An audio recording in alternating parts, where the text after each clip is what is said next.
You're looking at the Easy ReKey practice lock, and you see it here in our tri-pick practice lock stand. This is the deluxe adjustable tri-pick because it has these tightening screws in each slot. The regular or standard tri-pick does not have these. You will need some kind of a practice lock stand to give you hands-free ability when you want to rekey or work with your practice locks, whether you're rekeying them or picking them. You can put them in a bench vise, but it's best to have either a solo pick or a tri-pick or a pick station.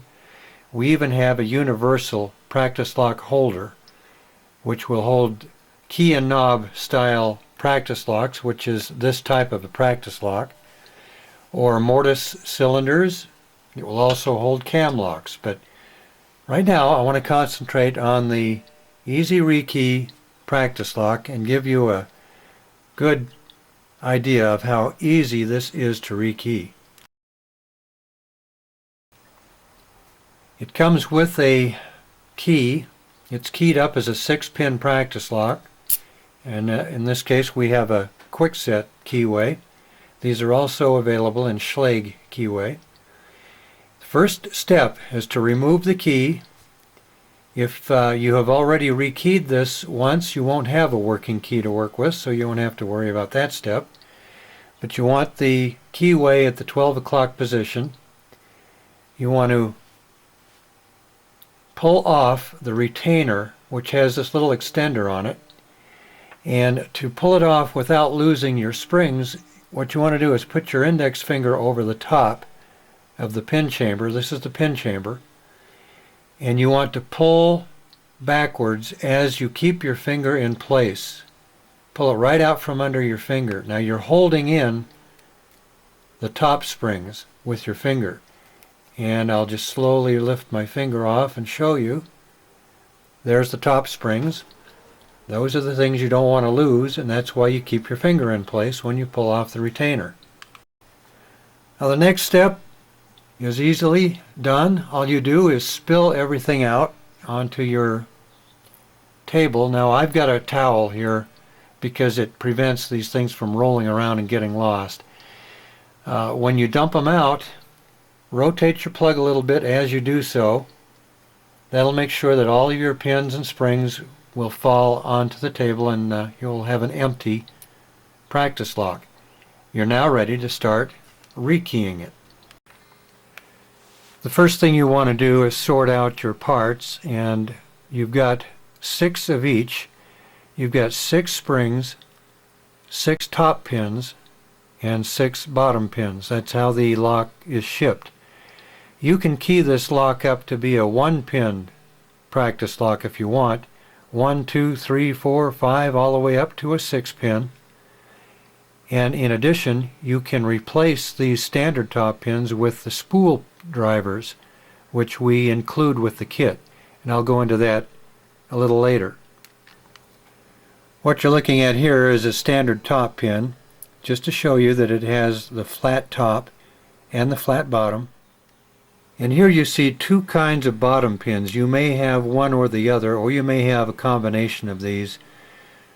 You see that one is bullet shaped. It has more or less a flat top, and it has a bullet shaped end. The other bottom pin is rounded or chamfered, both on the top and the bottom. And finally, this is a spool driver or a spool pin.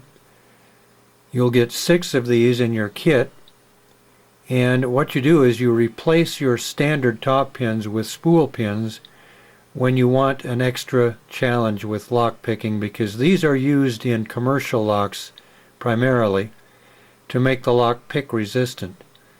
So you can put all 6 spool pins in your lock in place of the 6 top pins, standard top pins. Or if you like, you can maybe just put 3 of these spool pins in place of 3 of the standard top pins. So you've got a lot of different combinations you can manufacture. Okay, I'm now ready to rekey my practice lock. I've got everything laid out on something that hopefully will let you see it a little easier.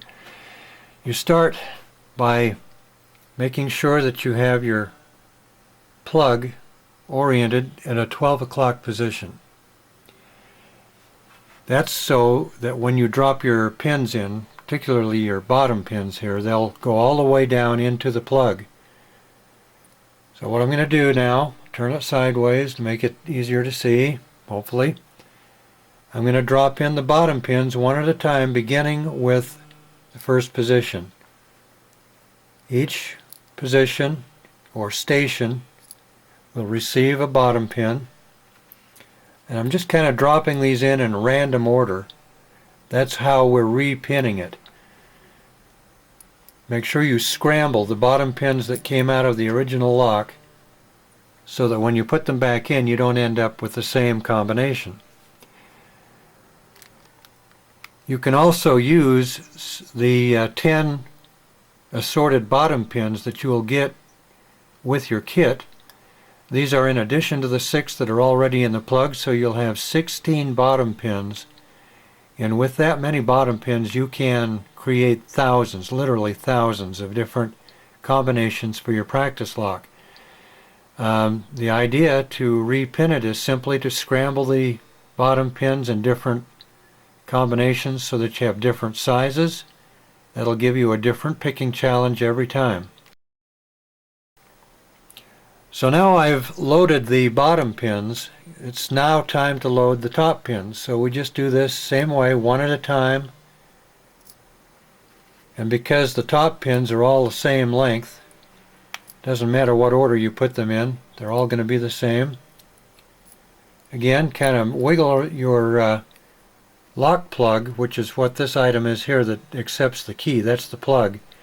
You'll now find that that will not rotate anymore, and that's because your bottom pins have dropped into place, your top pins have dropped into place, and you'll have to pick it now to get it to turn unless you dump the pins again. So now to finish repinning it, we do the same thing with the springs. We simply put one spring at a time into the lock until it is completely repinned. You'll also notice that the springs do not sit level. That's because your bottom pins are all different lengths, and this gives you an idea of what your combination looks like here. Now the last thing we need to do, now that the springs are in, is to replace the retainer. Now you can do this one of two ways. You can either slide the retainer back on the same way you pulled it, but you're going to have to push down each spring one at a time to do that. It's a little easier if you'll just put the retainer over the top evenly, like this. Make sure that it's on there evenly, because it'll tilt if you don't have it even, and push downward with your fingers at the same time till it snaps into place. That's the easy way to put it back on. That's the best way to put it back on. You now have a totally rekeyed practice lock. If you put the key in that used to work, it won't work anymore. You're going to have to pick that lock to get it to turn unless you cheat and take the retainer off and dump the pins. Of course, that's how you will repin it. So that's not cheating when you repin it.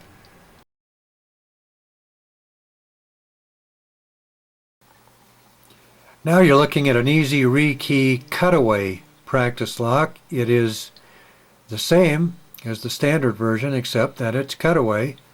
So you get to see what goes on inside the lock as you work with it. And I can show you here as you turn the working key, which it is supplied with. You can see the shear line is also visible, so that you can see the bottom pin sitting there at the shear line. The easy ReKey Cutaway version is rekeyed in the same fashion as the standard easy ReKey, and this one happens to be in a Schlage keyway. There is one other thing I'd like to show you. The easy ReKey practice locks, as you've seen, can be rekeyed without tools, but you might consider picking up a pair of pin tweezers You can get these at our website. You can see that the tips are formed so that they will easily pick up a bottom pin, top pin, or a spring. This actually makes it a whole lot easier to do your rekeying. Our website, of course, is www.lockpickersmall.com. You can also find us at www.locksmithtoolsonline.com.